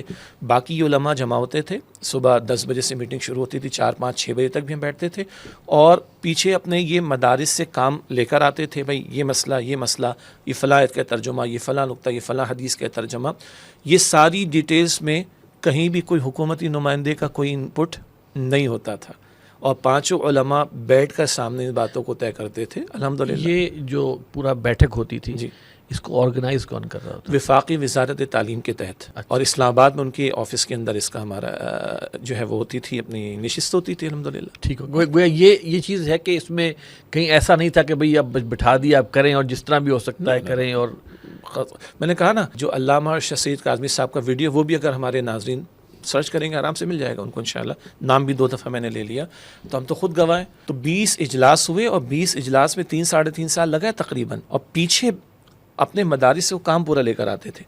28 جنوری 2020 سب نے سائن کر دیا، اور ایک 3 پیج کا متفقہ خط سائنڈ بائی آل دی علماء وہ شائع کر دیا. اس پورے کانٹینٹ پر 7 درسی کتابیں، 7 ٹیکسٹ بکس ہیں. ان میں قرآن پاک کا ترجمہ بھی ہے، سورتوں کا تعارف بھی ہے، پیغمبروں کے واقعات بھی ہیں، مورل لیسنس بھی ہیں، کئی مقامات پر احادیث کے ترجمے بھی ہیں، ان کے حوالہ جات بھی ہیں. اس سب پر سب نے اتفاق کیا. یہ مئی 2017 سے جنوری 2020 تک کا ہی پیریڈ ہے. اچھا، اب اگلا پہلو ایک یہ ہے کہ بھائی کہاں تک پہنچا. تو الحمدللہ وفاقی حکومت، فیڈرل گورنمنٹ، کے پی گورنمنٹ اور پنجاب گورنمنٹ، ان کے ہاں تو الحمدللہ گریڈ 9, 10, 11, 12 4 سالوں میں 50 نمبر کا کمپلسری پیپر ہو رہا ہے ترجمہ قرآن کا. گریڈ 6 سے 12 تک پڑھانے، 7 حصے ہیں گریڈ 6 سے 12 تک پڑھانے، اور 9, 10, 11, 12 میں ترجمہ قرآن کا کمپلسری پیپر ہو رہا ہے. بلوچستان گورنمنٹ نے بھی تقریباً فیصلہ کر لیا ہے. سندھ گورنمنٹ کے لیے آپ دعا کیجیے، اللہ تعالیٰ ان کو ہدایت. حالانکہ ہم کراچی بیٹھے لیکن ابھی تک وہاں پر اپروول نہیں آیا، اور اب تک کی معلومات کے مطابق 1.25 کروڑ سے زیادہ 1.25 کروڑ سے زیادہ طلبہ و طالبات گورنمنٹ اسکول بھی پرائیویٹ اسکول بھی پنجاب کے پی اور وفاق کی سطح پر یہ ترجمہ قرآن پڑھ رہے ہیں. اللہ اکبر. اور جو ناظرین پنجاب میں رہتے ہیں کے پی میں رہتے ہیں وہ اپنے ان بچوں کی کتابیں چیک کر لیں. کم سے کم 9ویں 10ویں والے تو پڑھنا ہی کیونکہ اس نے پیپر دینا ہے. 12ویں کلاس تک جی. وہ بچے قرآن مجید کا مکمل ترجمہ پڑھ کر اس کا ٹیسٹ دے چکے ہوں گے. بالکل ایگزیکٹلی. تو ابھی یہ سمجھیے کہ فلو میں یہ چیز آئی ہے. جب علماء کا اتفاق ہو گیا تو 2021-22 سے یہ چیز فلو میں آ گئی. تو اگر میں یہ کہوں کہ اگر آپ 2030 ذہن میں رکھیں نا 2030 تو 2030 تک ایسا ہوگا کہ لاکھوں بچے پورے قرآن کا ترجمہ مختصر تشریح پڑھ کر اور ان کے پیپرز دے کر نکلیں گے. یہ تو ایک پوری ایک نئی نسل ایک نسل کی جو ہے وہ ایک تعلیم و تربیت کا جو ہے وہ اہتمام ہوگا. اچھا اس میں کچھ چیزیں ایسی سامنے آ رہی ہیں کیونکہ سوشل میڈیا کا آپ نے ذکر کیا, اعتراضات بھی ہمارے علماء کو ہوئے ہیں. سب لوگ شیعہ بھی ہیں اور سنی بھی ہیں. اس میں کیوں اعتراض یہ آیا کہ جناب اس کے اندر اہل تشیع حضرات کا جو ہے وہ کنٹینٹ ڈالا گیا اور بچوں کا وہ پڑھایا جا رہا ہے, حالانکہ محرم میں کے مہینے میں تمام چینلز پر ہمارے شیعہ حضرات جو ہیں وہ اپنے اپنے بیانات دے رہے ہوتے ہیں, سوشل میڈیا بھرا پڑا ہے, پھر ان کے جلوس ہو رہے, سارا کچھ ہو رہا ہے. یعنی کہ ایسا نہیں کہ کوئی ہمارے بچوں کو ان کا معلوم نہیں ہے, ان کا علم نہیں ہے ان کے ہونے کا. تو یہ کیا اعتراض جو کہ اس پہ کیوں اعتراض کیا جا رہا ہے کہ جناب اس کے اندر جو ہے وہ شیعہ حضرات کا بھی ہے, تو یہ کوئی ایسا مسئلہ ہے کہ بھئی یہ نہیں ہونا چاہیے. اب دیکھیں یہ وہ پہلو ہیں کہ جس میں یہ عرض کروں نا کہ علماء سے رابطہ بھی ہمارا الحمدللہ, جن لوگوں نے کام کیا, ریویو کیا, آتھینٹیکیٹ کیا اس کو, ان سے بھی رابطہ ہے اور دیگر علماء سے بھی رابطہ ہے. 5 وفاق میں نے آپ کو گنوائے نا, دیوبندی, بریلوی, اہل حدیث, جماعت اسلامی, اہل تشیع, 5 میں سے 4 کی طرف سے کوئی اعتراض نہیں ہے. ایک مکتب فکر کے چند لوگوں کی طرف سے سوشل میڈیا پہ بڑا پہاڑ بنا کر پیش کیا گیا, جس کے اب جوابات ان علماء میں سے ایک علامہ ارشد سید کاظمی صاحب نے بھی دیے اور کچھ دیگر حضرات بھی دے رہے ہیں. اور عجیب بات یہ ہے, اب عجیب کہیں یا جو بھی کہیں آپ اس کو, 1800 صفحات ہیں 7 کتابوں کے, 1800 صفحات. اور میں اس لیے عرض کر رہا ہوں کہ جتنے حضرات نے اعتراضات کیے ہیں ان کی 99% یا جو اعتراضات کرنے سے متاثر ہوئے ہیں ان 99% لوگوں نے کتابیں کھول کر نہیں دیکھی. میں پورے وثوق کے ساتھ یہ بات کہہ رہا ہوں. اس کی وجہ ہمارے سامنے پوری 1800 کتاب صفحات موجود ہیں نا, تو جو اعتراضات آ رہے ہیں نا ان میں وہ باتیں آئی نہیں جو کہ ہم سمجھتے ہیں کہ آنی چاہیے, اور ہم جواب دیں گے. بھائی سب نے بیٹھ کر اس پہ اتفاق کیا اور بعض مقامات پر ایک کی بعض آراء کو ان کے نام کے ساتھ ذکر کر دیا. میں یہ سمجھ رہا تھا جی کہ موم بتی مافیا کو سب سے زیادہ تکلیف ہوگی اس کام سے. جی وہ جو ویسٹ سے جو کہتے ہیں نا اس سے منفعت دیتے ہیں اور اسلام کی ہر چیز کو انہوں نے ریڈیکیول کرنا ہوتا ہے, وہ نہیں آیا بیچ میں آپ کے روکنے کے؟ ابھی تک تو ہمارے سامنے نہیں ہے. اور مزید عرض کروں میں آپ کے سامنے, میں نے دوبارہ عرض کروں کہ اکثر لوگ جو اعتراض کر رہے ہیں یا اعتراضات سے متاثر ہو رہے ہیں 99% لوگوں نے کتابیں نہیں پڑھی. اچھا میں آپ کو چھوڑ دیں میری بات, میں علماء کی بات رکھ دیتا ہوں. جن علماء نے اس پر اتفاق کیا, میں نے ابھی تھوڑی دیر پہلے کہا تھا ان کا 3 پیج کا ایک اگریڈ اپون لیٹر ہے نا, کن کن باتوں کا خیال رکھا گیا. ممکن ہوا تو ہم آپ کو پیش کر دیں گے, آپ چاہیں تو شو کر دیجیے گا. اس لیٹر میں لکھا ہوا ہے کہ بھائی ہر انسانی کام میں کم و بیش الفاظ ہیں, اصلاح کے امکانات ہوتے ہیں, تو آئندہ اگر اس میں کسی اصلاح کی ضرورت ہوگی تو اسی فورم پر آ جائیں. کیوں؟ 5 نے بیٹھ کر مل کر اتفاق کیا تو ادھر آ جائیں. اور میں دوبارہ نام لیتا ہوں علامہ ارشد سید کاظمی صاحب کا. انہوں نے بھی اپنے ویڈیو میں کہا کہ بھائی اگر کسی کا کوئی مسئلہ ہے تو ہم بیٹھ کے اس کو دیکھ لیتے ہیں. تو انہوں نے بھی عرض کی, بلکہ انہوں نے فرمایا ہے, معاف کیجیے گا میں عرض کر رہا ہوں, اگر ایک مکتب فکر میں کسی کو کوئی مسئلہ یعنی اختلاف ہے یا اعتراض ہے تو وہ اپنے مکتب فکر کے وفاق کے بڑوں کے پاس چلا جائے. اور وہ کہاں چلے جائیں؟ 5 کے پاس آ جائیں. کوئی مسئلہ انسانی کام ہے. اللہ نے قرآن پاک کے الفاظ کی حفاظت کا ذمہ لیا. ترجمہ انسانی کام ہے, ترجمے میں بھی بہتری ہوگی, اس نصاب میں بھی بہتری ہو سکتی ہے. اصول کیا ہے؟ 5 نے بیٹھ کر اس پر اتفاق کیا تو اسی فورم پر اگر کوئی اصلاح طلب بات اس کو لے کر آ جائے اور دل سے پوچھیں. ابھی آپ کو بھی خوشگوار حیرت ہوئی نا کہ 1.25 کروڑ بچوں سے زیادہ, میں تو خواہش رکھتا ہوں 8 کروڑ بچہ اسکول میں جاتا ہے, 2.5 سے 3 کروڑ بچہ اسکول سے باہر ہے.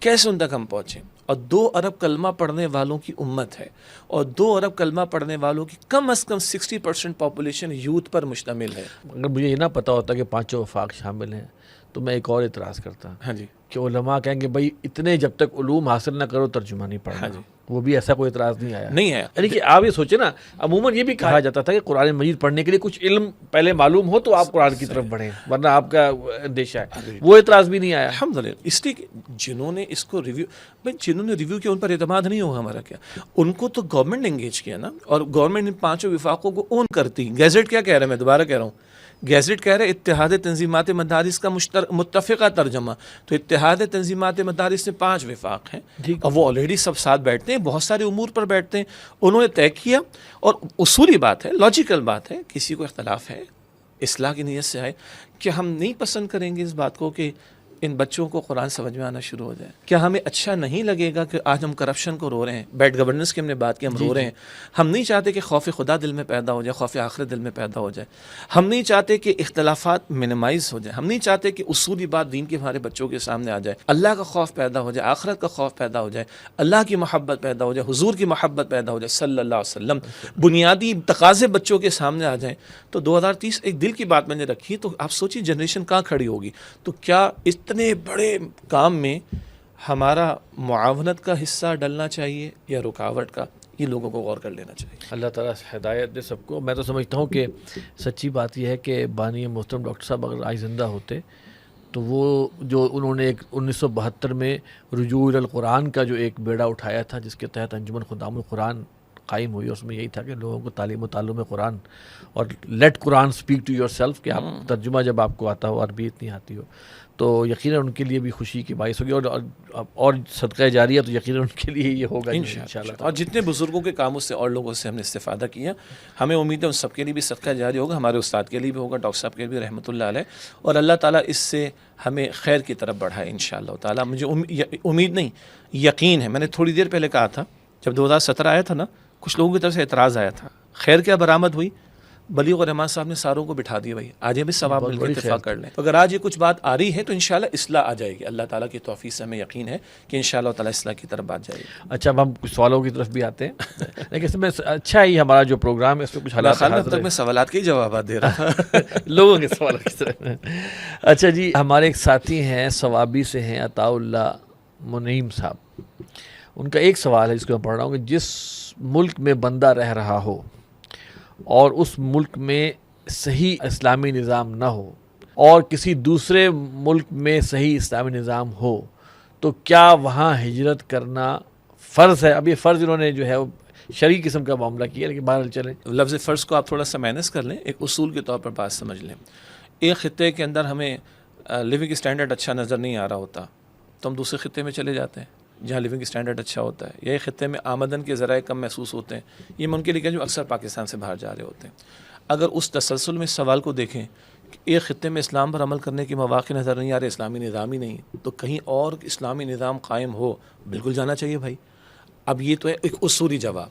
سوال ہے کہ اس وقت اسلامی نظام کہاں قائم ہے، نمبر 1، اور نمبر 2، فوراً ایک نگاہ کسی کی شاید جا سکتی ہے پڑوسی ملک افغانستان کی طرف، انہوں نے اسلامی عمارت افغانستان قائم کر دی، تو ہم فوراً جواب دیے دیتے ہیں ابھی ان کو سیٹل ہونے دیں، ان کو اپنے پاؤں پر کھڑا ہونے دیں، ان کو اور آگے بڑھنے کی موقع ان کو دیں۔ فی الوقت تو ہمیں کہیں نظر نہیں، اور دوسری بات یہ کہ وہ آپ کو آنے بھی دیں اور آپ کو اکوموڈیٹ کرنے کی پوزیشن میں، اور اپنے راستے بھی آپ کے لیے، اپنے دروازے بھی آپ کے لیے وہ کھول دیں۔ یہی کوشچن ڈاکٹر اسرار صاحب رحمۃ اللہ علیہ کے دور میں بھی اٹھا تھا، اس وقت بھی جواب دیا گیا تھا، کیا وہ اپنے دروازے کھولنے کے لیے آپ کے لیے تیار بیٹھے؟ نہیں۔ اور آخری بات، کیونکہ پاکستان سے سوال آیا، جس پاکستان کو 78 سال سے زیادہ ہم لے کر بیٹھے ہوئے ہیں، جس کا نام بھی ہم نے رکھا ہوا اسلامی جمہوریہ پاکستان، اور جو کہ اسلام کے نام پہ بنا، ایگزیکٹلی، تو اسی ملک میں اسلام کے نفاذ کی طرف ہمیں قدم بڑھانے چاہیے، انسٹیڈ کہ ہم سوچیں کہ کوئی اور جگہ جائیں اور راستے کھلیں اور دروازے کھلیں، ہم دوسروں کے لیے دروازے کھولنے والے بن جائیں۔ ہم کہتے ہیں پاکستان کو اسلام کا مضبوط قلعہ ہم نے بنانا ہے، اللہ اس کی جد و جہد کی ہمیں توفیق عطا فرمائے۔ جزاک اللہ۔ محمد فاروق صاحب ہیں حیدرآباد سے، آپ کی گفتگو میں اور بانی محترم اور ایک انہوں نے صاحب کا ذکر کیا کہ گفتگو میں چند خفیہ نام سننے کو ملتے ہیں، مثلا صہیونی یا زائنسٹ، ایلومیناٹی، کیا یہ دونوں ایک ہیں یا دونوں میں فرق ہے، اور کیا یہ کسی مخصوص مذہب کے ماننے والوں میں پائے جاتے ہیں یا ایک سے زائد مذاہب میں بشمول اسلام کے ماننے والوں میں بھی ہوتے ہیں؟ ان سب کا مشترکہ ایجنڈا کیا ہے؟ اگر مسلمانوں میں بھی ہوتے تو ان کی نشانی کیا ہے؟ سوالات ہی سوالات ہیں۔ یہ تو تفصیل طلب ایک پہلو ہے۔ میرا خیال ہے کہ ایلومناٹی کو اگر آپ تھوڑا سا ڈیفائن کر دیں، کیونکہ آپ کا تھوڑا سا اس پہ دیکھیے، ایلومناٹی بیسیکلی تو یہ ہے کہ دنیا کے جو جیسے ایلومینس پیپل ہیں ان کو اکٹھا کیا جائے اور ان کو جو ہے وہ اپنے مقاصد میں استعمال کیا جائے، اور ایک دنیا کو چلا رہے ہیں اینٹی گاڈ جن کی ہم بات کریں، تو وہ جو ہے ان کا ایک پورا پلان ہے، اور آرڈر آف دی ایلومناٹی جو ہے وہ قائم کیا گیا، جس کے تحت کہ دنیا بھر سے جو ہے وہ جو برینز ہیں ان کو اکٹھا کیا جائے یا ان کو اپنا ہم نوا بنایا جائے، ان کو پروموٹ کیا جائے، ان کی جسے کہیں ان کو ایک حیثیت دی جائے تاکہ دنیا ان کو فالو کرے۔ تو وہ تو ہے، لیکن جو زائنسٹ ہے جی اس کے حوالے سے جو ہے وہ تو ہے کہ جو بھی ریاست اسرائیل کا حامی ہے کہ وہ ہونی چاہیے، وہ زائنسٹ ہے، چاہے وہ اسرائیل میں نہ بھی رہتا ہو، چاہے وہ اسرائیل میں نہ رہتا ہو، چاہے وہ کسی مذہب سے ہو، چاہے وہ مسلمان ہی کیوں ہو۔ جی۔ اس کا دوسرا مطلب یہ ہوا کہ زائنسٹ میں اور عام یہود میں فرق بھی کیا جا سکتا ہے۔ بالکل، وہ سوال ان کا وہی تھا کہ وہ مذہب کی بنیاد پر، تو ایک وضاحت آپ نے فرما دی ایلومناٹی کے حوالے سے کہ وہ تو ہے ہی اینٹی گاڈ تصور، یعنی اگر میں کہوں کہ وہ سیٹرنک ورشپ کی بیسس پہ کھڑا ہے، اور دوسرا کبھی کبھی ہم صہیونی یہودیوں کو مکس کر جاتے ہیں، تو آپ نے اچھا وضاحت کا معاملہ فرما دیا کہ زائنسٹ بیسکلی وہ تو ہے اسرائیل کی ریاست کی سپورٹ میں، اور اس کی سپورٹ کوئی بھی کر رہا ہو، کہیں بھی کر رہا ہو، کسی بھی مذہب سے اس کا تعلق ہو، وہ اس کو اپنا ہم نوا سمجھتے ہیں، جبکہ یہودیت کا معاملہ اس طرح کا، جو عام پریکٹسنگ جیوز ہیں ان کا اس طرح کا معاملہ نہیں ہے۔ اور باٹم لائن کیا ہے؟ باٹم لائن یہ کہ دنیا میں پارٹیاں دو ہی ہیں، قرآن کریم کہتا ہے یا تو حزب اللہ یا حزب الشیطان۔ تو اگر کوئی اللہ کا نہیں ہو رہا، اللہ کے نظام کا نہیں ہو رہا، اللہ اور اس کے رسول کی تعلیم کا نہیں ہو رہا، تو لا محالہ وہ حزب الشیطان کی طرف جا رہا ہے۔ اب یہ اس کے ڈفرینٹ شیڈز ہیں، جن میں سے 2-3 کے نام ہمارے سامنے اس وقت آ گئے، ورنہ اصلاً پارٹیاں دنیا میں دو ہی ہیں، حزب اللہ یا حزب الشیطان۔ اب ہم اپنے آپ سے پوچھیں، قرآن حکیم ان منافقین کو جو زبان سے ایمان کے دعوے دار تھے مگر اللہ اور اس کے رسول علیہ السلام کی پکار پر لبیک نہیں کہتے تھے، قرآن حکیم تو سورۃ المجادلہ میں ان کو بھی حزب الشیطان میں شمار کر رہا ہے۔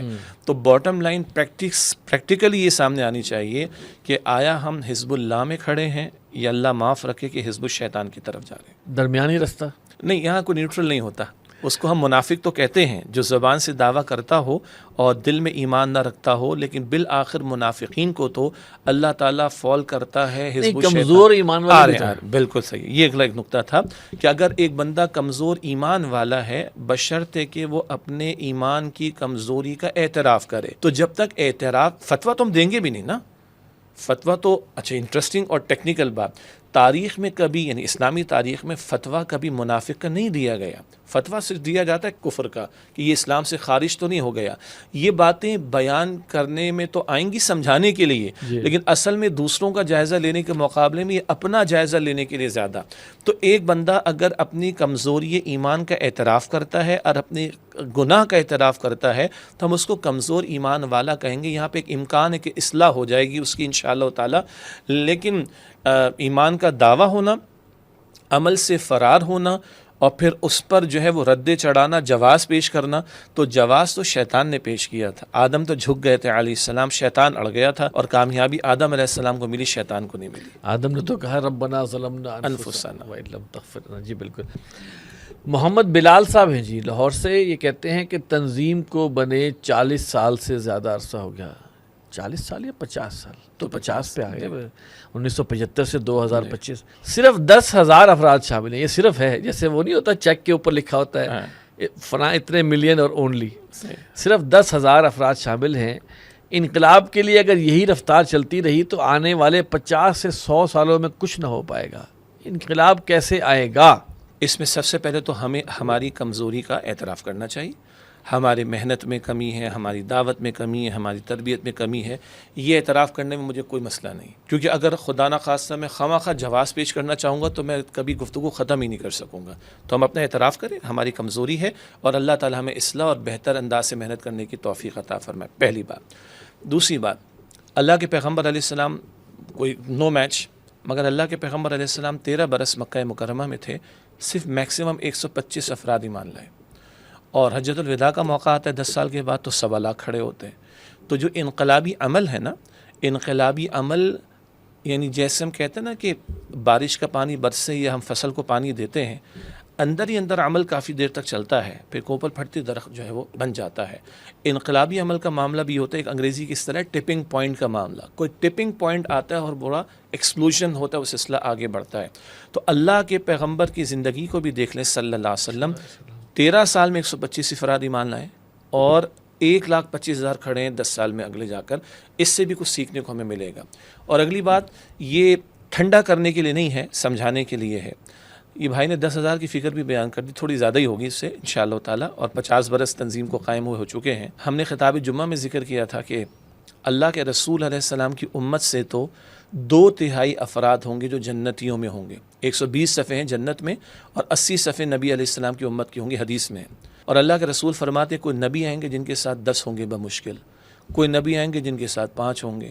تو لوگوں نے نبیوں کی نہیں مانی۔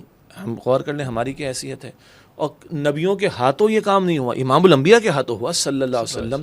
تو انبیاء کے ہاتھوں اگر نہیں ہوا، وہ اللہ کے کامیاب ہیں۔ تو ہم اعتراف کرتے ہوئے کہہ رہے ہیں کہ ہم اپنی محنت کے مکلف ہیں، نتیجہ اللہ علی کل شیء قدیر، جب چاہے گا پیدا کر دے گا۔ میرا مسئلہ ہے کہ آج اگر ابھی میری موت واقع ہوگی تو میں اللہ کو کیا جواب دوں گا؟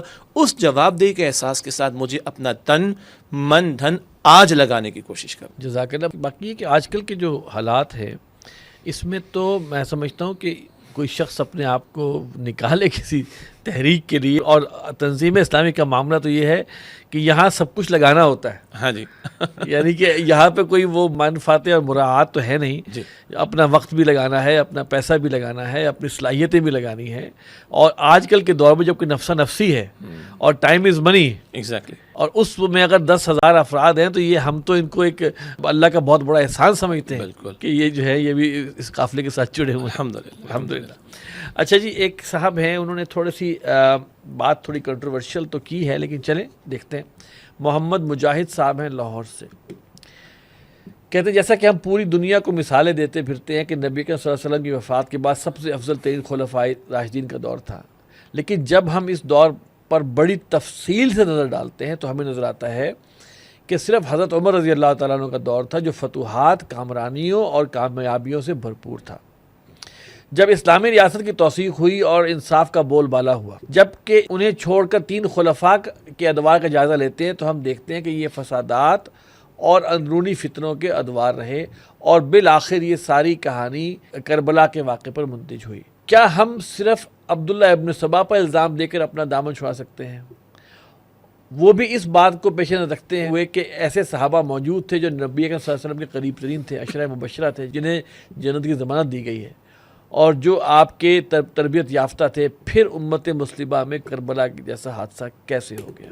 جی، اصل میں کچھ تو اس میں کریکشنز کی ضرورت ہے، اور تاریخی اعتبار سے بھی اور سیکوینس کے اعتبار سے بھی۔ ٹھیک ہے، ایک اصولی بات جو بالکل آج کے پروگرام کے شروع میں آئی تھی، زندگی کے امتحان ہے، اس امتحان سے صحابہ کرام بھی گزرے اور یہ پوری امت گزرے گی، نمبر 1۔ نمبر 2، خلفائے راشدین کے دور کے تعلق سے جیسے ہمارے بھائی نے فرمایا کہ سیدنا عمر کا دور بس بڑا آئیڈیل ہے، نو ڈاؤٹ وہ آئیڈیل ہے، لیکن ذرا غور تو کریں، جب کسی علاقے میں ریولوشن آتا ہے اور اس ریولوشن کے بعد پھر کاؤنٹر ریولوشنز بھی آتے ہیں، تو صدیق اکبر رضی اللہ تعالیٰ عنہ کا کمال کیا ہے؟ ایک تو حضور کے وصال کے بعد امت کو سنبھالنا، جی جی، پھر جو منکرین زکوٰۃ کھڑے ہو گئے ہیں اور مرتدین کھڑے ہو گئے، نبوت کے جھوٹے دعوے دار کھڑے ہو گئے، اتنے بڑے فتنوں کی سرکوبی کس نے کی ہے؟ صدیق اکبر رضی اللہ تعالیٰ عنہ نے۔ یہ ہے امت کو سنبھالنے والی بات۔ یعنی سیدنا عمر تو یہ فرماتے ہوں گے نا رضی اللہ عنہ کہ تھینکس صدیق اکبر رضی اللہ عنہ کہ مجھے صاف کر کے امت دی آپ نے، ان فتنوں سے پاک کر کے۔ پھر وہ جو ایک ایکسپینشن ہمیں سیدنا عمر کے دور میں دکھائی دیتی ہے رضی اللہ عنہ، 10 برس کا عرصہ ہے۔ ایک غلط فہمی ہو گئی کہ سیدنا عثمان کا تقریباً 12 برس کا جو عرصہ ہے وہ تمام کا تمام فتنوں کی نظر ہوا۔ یہ اپنی جگہ غلط فہمی۔ مثلا ایک ہی بات ہم کہہ دیں کہ بحری بیڑا کس کے دور میں بنا ہے؟ سیدنا عثمان کے دور میں رضی اللہ عنہ۔ یہ ایک فیکٹ آف دا ہسٹری ہے، جب ہم تلاش کریں گے تو وہ ایک شان جو سیدنا عمر رضی اللہ تعالیٰ عنہ کے دور میں ہمیں دکھائی دیتی ہے، اس کا ایک تسلسل بھی، فتوحات کا ایک تسلسل بھی اور ایکسپینشن کا ایک تسلسل بھی سیدنا عثمان کے دور میں دکھائی دیتا ہے۔ بٹ اگین جب قیصر و کسریٰ ہمیں مل جائیں سیدنا عمر کے دور میں، اور اتنی بڑی اس وقت کی سپر پاورز جو ہے وہ ان کی سرکوبی ہو جائے، تو کیا اینٹی ریولوشن فورسز کھڑی نہیں ہوں گی؟ اور پھر وہ جو اندر کے فتنے بھی ہوئے جس کی طرف اشارہ ہوا، بٹ نیچرل اگر قیصر و کسریٰ کی فتوحات ہو گئی تو کیا خیال ہے کیا وہاں مخالفت شروع نہیں ہوئی ہوگی؟ اور پھر سیدنا عمر کی شہادت کا معاملہ، سیدنا عثمان کی شہادت کا معاملہ، پھر سیدنا علی کی شہادت کا معاملہ رضی اللہ عنہم اجمعین۔ ڈاکٹر صاحب فرماتے تھے رحمۃ اللہ علیہ، حضور کے دور میں غالب ہوا، صدیق کے دور میں دفاع ہوا، اور جب یہ ایکسپینشن شروع ہوئی تو 4 میں سے 3 خلفاء شہید بھی تو ہو رہے ہیں۔ اس کا مطلب ہے جو کاؤنٹر ریولوشن، صحیح لفظ میری زبان پر آ گیا، کاؤنٹر ریولوشن فورسز بیٹھی تو نہیں رہیں گی، اور لا محالہ وہ بگاڑ پیدا کرنے اور لڑانے کی کوششیں کی گی۔ اور یس، ہم تسلیم کرتے ہیں کہ عبداللہ بن سبا کا فتنہ کوئی چھوٹا فتنہ تو نہیں ہے جس نے بڑا آپس میں جو ہے وہ گردنیں بھی مسلمانوں کی، خوارج کا فتنہ بھی چھوٹا نہیں تھا، چھوٹا فتنہ نہیں تھا، بالکل۔ اچھا، اب جو ہمارے بھائی کہہ رہے ہیں کہ پھر حضرت حسین رضی اللہ تعالیٰ عنہ کا واقعہ کربلا کا پہلو، ہم اس کے اوپر کوئی تفصیل میں اس وقت جانے کا موقع بھی ہمارے پاس نہیں ہے، مگر ہم تسلیم کرتے ہیں کہ سیدنا حسین نے جس بات کو حق سمجھا اس کی خاطر وہ کھڑے ہوئے، اور اس بات کی حقانیت اور کیسے واضح ہوتی ہے کہ اپنے چھوٹے چھوٹے بچوں کو اللہ کے راہ میں پیش کر دیا، اور جن صحابہ کرام نے رخصت کے پہلو کو اختیار کیا، ہم ان کی نیتوں کے بارے میں بھی ان کو اخلاص پر ہی سمجھتے ہیں۔ یہ ذرا سینسیٹیو معاملات، ہم اس کی بحث میں نہیں جائیں گے۔ البتہ کہنے کا مطلب ہے کہ خلفائے راشدین کے 30 برس کا دور کیا تمام کا تمام فتنوں میں گزرا؟ قطعاً ایسا نہیں ہے، بلکہ اس کا ایک بڑا حصہ فتنوں کی سرکوبی اور پھر سلطنت یا خلافت کے تحت جو سلطنت ہے اس کی ایکسپینشن، اور جو سسٹمز ڈیولپ ہوئے سیدنا عمر کے دور میں اس کی بہتری میں گزرے ہیں۔ اور ایک تصور شاید یہ بھی ہے کہ خلافت راشدہ ختم تو پورے کا پورا اسلام ختم ہو گیا، یہ قطعاً درست تصور نہیں ہے۔ اور اس حوالے سے مسئلہ امامت پر شاہ اسماعیل شہید رحمۃ اللہ علیہ کی کتاب بڑی قیمتی ہے، کچھ عرصے پہلے ہی کچھ اس کو پڑھنے کا موقع ملا تھا، اور بانی تنظیم ڈاکٹر صاحب رحمۃ اللہ علیہ نے بھی اس کی وضاحت فرمائی کہ ایک تصور یہ ہے کہ خلفائے راشدین کا دور ختم، اسلام ہی ختم ہو گیا، قطعاً ایسا نہیں ہے۔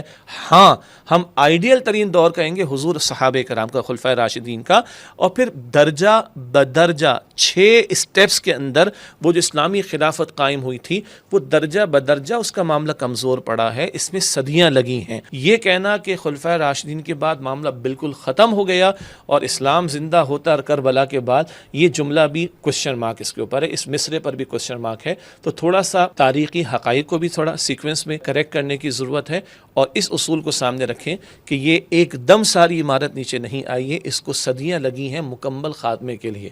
ہم کہتے ہیں خلافت عثمانی آئیڈیل دور تو نہیں ہے، لیکن خلافت عثمانیہ میں مسلمانوں کی مرکزیت موجود تھی، اس مرکزیت کی برکات ہیں، ہم اس کو آئیڈیل دور نہیں کہہ رہے، اور اس کو سازش سے ختم کیا گیا، یعنی لگا کہ ان کی مرکزیت بھی بڑی قیمتی شے ہے مسلمانوں کی، اس کو ختم ہونا چاہیے۔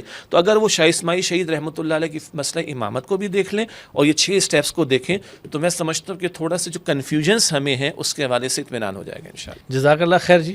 آج کیونکہ ہمارے پاس وقت تھوڑا سوالوں کے لیے بھی کم تھا، اور بہرحال ہم نے کچھ سوالات لے لیے ہوئے ہیں، حالات حاضرہ پہ بھی ہماری کچھ بات ہی ہوئی۔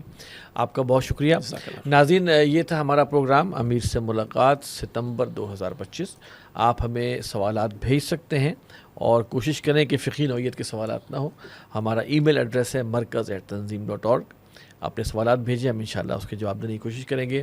اگلے پروگرام تک کے لیے اجازت دیجیے۔ السلام علیکم ورحمۃ اللہ وبرکاتہ۔